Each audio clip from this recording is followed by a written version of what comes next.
Hi, I'm Sam Hawley, coming to you from the lands of the Gadigal people. This is ABC News Daily.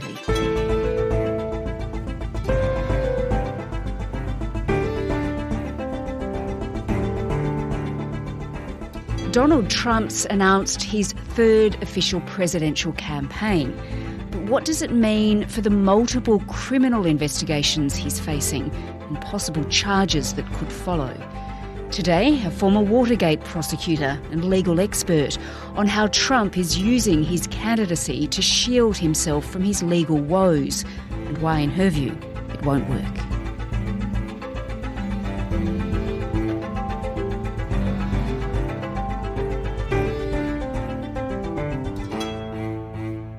My name is Jill Wine-Banks. I'm a former Watergate prosecutor and an MSNBC legal analyst. Ladies and gentlemen, distinguished guests, and my fellow citizens, America's comeback starts right now.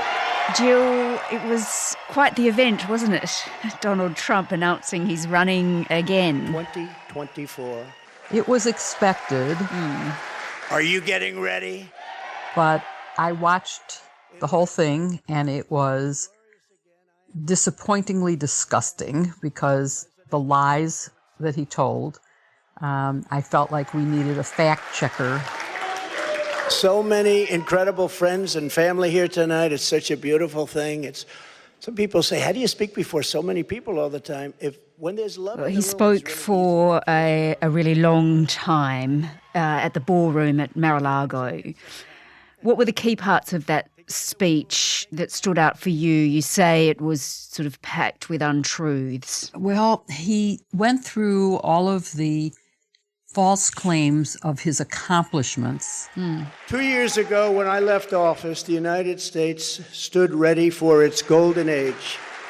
The world was at peace, America was prospering, and our country was on track for an amazing future. I started to count, and I lost count of how many times he said the radical left-wing Democrats. The radical left Democrats have embraced an extreme ideology of government domination and control. Said that repeatedly when President Biden is very much in the middle. There were other things that bothered me greatly. There was one comment that the former president made saying, I've gone decades without a war. Without a war, the first president to do it for that long a period. He was only president for 4 years. What does he mean he went decades? He went through all of the accusations of the failures of the Biden administration. 2 years under Joe Biden have been a time of pain, hardship, anxiety, and despair. He said millions and millions are invading our border. Our southern border has been erased, and our country is being invaded by millions and millions of unknown people, many of whom are entering. Deadly drugs are coming in at a greater rate. Hundreds of thousands of pounds of deadly drugs, including very lethal fentanyl. Not true. The blood-soaked streets of our once great cities are cesspools of violent crimes, which are being watched. It's very disturbing that the loving people in the room believe him. Thank you very much. I am asking for your vote. I am asking for your support. And I am asking for your friendship and your prayers at this very incredible but dangerous journey. I want to talk to you about the timing of this announcement because it seems like an odd choice given the Republicans didn't do as well as they had hoped in the midterms. Some Republicans, of course, are blaming Donald Trump. So why now? Well, I'm glad you asked that question. Donald Trump announced that he was going to announce today, and that was before the bad results. I think he felt that if he didn't go ahead with it, it was going to be acknowledging the greatness of his loss, and that would make him look even weaker. I also think he sees from what is happening at the Department of Justice that they are seriously on the trail of an indictment. And he somehow believes, wrongly, and I can explain why I say wrongly, that if he announces that he's a candidate, that he can't get indicted. And that simply has no foundation in our laws. He can be indicted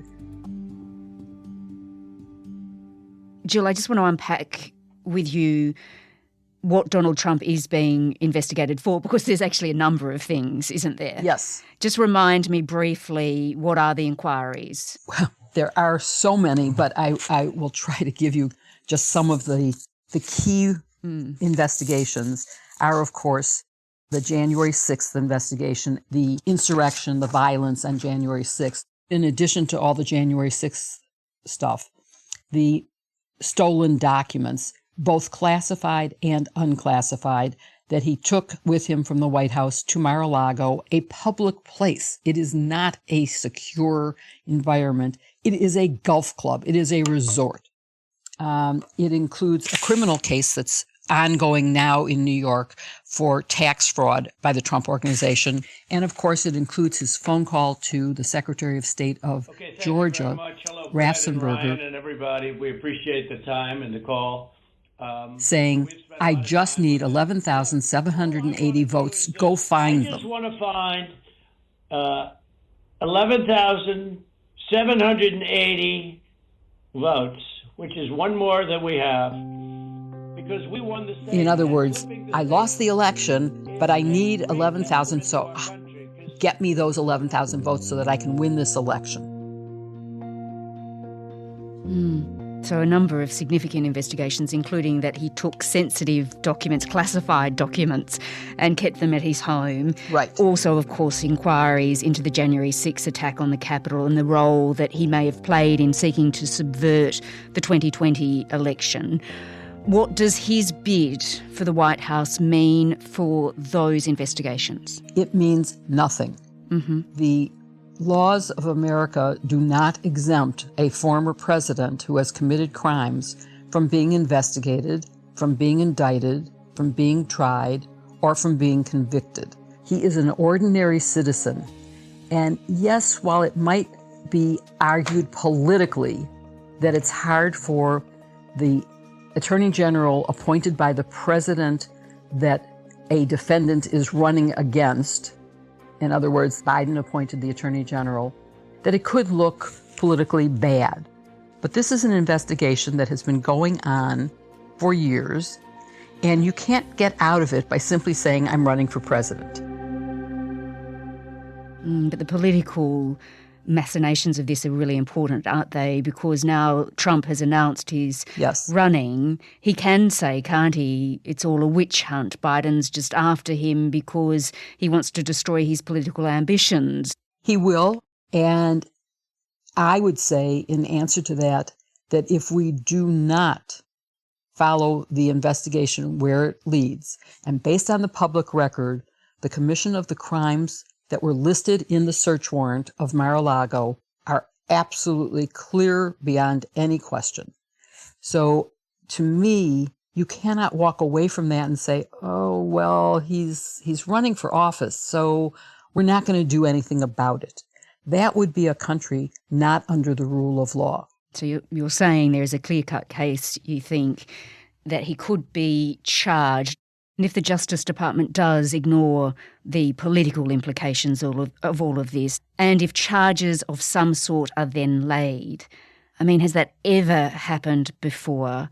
And what are the implications of that politically and for the stability of the United States? Well, it hasn't ever happened before, but the kinds of conduct that Donald Trump is accused of have never happened before. It almost happened before because there were two opportunities to indict Richard Nixon during Watergate. And the day that Richard Nixon resigned rather than face trial. Therefore, I shall resign the presidency effective at noon tomorrow. On that day, I went to the special prosecutor and said, I believe that we should indict right now, today. He's guilty. We have the evidence. We've showed you the evidence. Unfortunately, before we could bring an indictment, his successor, President Ford, pardoned him, and so we weren't able to. Had we done that, this would not be in question. It would have been precedent. But just because something's unprecedented doesn't mean it's wrong. And if he is indicted, Jill, what does it mean for stability? I mean, it's a bit scary to think about it, isn't it? Well, other countries have done this. But I'm talking about his supporters. We've seen since the FBI raid, we've seen some pretty scary stuff happening in the United States. Yes, we have, and I suppose I don't have an answer to that except to say that I cannot let that fear stop me from saying that justice must prevail and democracy has to work. It's what we must do to show that we are a country of law. So I think we will survive it. We survived the deep divide of the Civil War, and I think we would survive this just as much. And that ultimately facts do matter. And that when the facts come out, yes, there are those who will never accept facts because they simply won't listen to them. But even a loyal Trump supporter can set aside their bias for him and say, I have to go on the evidence. And when facts are presented and are not rebutted, juries will convict. If he is indicted, what would that mean for his presidential bid? Would that stop it in its tracks, or could he still continue down that path? That is such a great question, and the answer is a shocking, it has no impact. He could be convicted and in jail. He might lose his right to vote, but he would not lose his right to serve as president unless he is convicted of insurrection. Otherwise, if he's convicted of tax fraud, if he's convicted of election interference, but it doesn't mean he couldn't serve. That is clearly a gap in our laws, but it is a gap that exists. Jill Wine-Banks is a former Watergate prosecutor. She was the General Counsel of the Army under Democrat President Jimmy Carter. The Republican Party primaries to determine the party's nominee for president will be held between February and July 2024, with an election due in November of that year. Earlier this week, we had a look at Donald Trump's role in the Republicans' poor showing in the US midterms. That's in your feed from Tuesday. This episode was produced by Flint Duxfield and Chris Dengate, who also did the mix. Our supervising producer is Stephen Smiley. I'm Sam Hawley. ABC News Daily will be back again tomorrow. Thanks for listening. Subscribe to listen to more free podcasts or download the ABC Listen app and stream ad-free.